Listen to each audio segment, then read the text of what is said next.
Magandang hapon sa ating lahat. Ako nga pala si Binibining Annalisa Ortega. Kanimba, ngayong araw ay tatalakayin natin ang patungkol sa variety ng wika.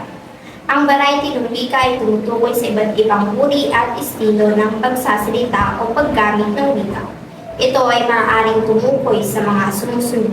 Una, dialect. Ang variety ng wika ay ginagamit sa isang partikular na rehiyon o lugar.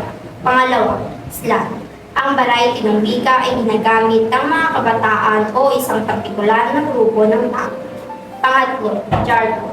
Ang variety ng wika ay ginagamit sa isang partikular na larangan o profesyon. Pang-apat, idioma. Ang variety ng wika ay ginagamit sa isang partikular na kultura o komunidad. Pang-lima, register.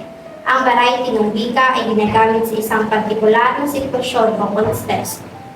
Ang kahalagahan ng variety ng wika.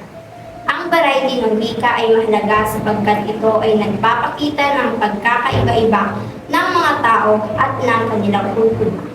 Ito ay nagpapahintulot sa mga tao na magpakita ng kanilang pagkakakilanlan at ang kanilang pagkakabahagi ng isang partikular na grupo o komunidad.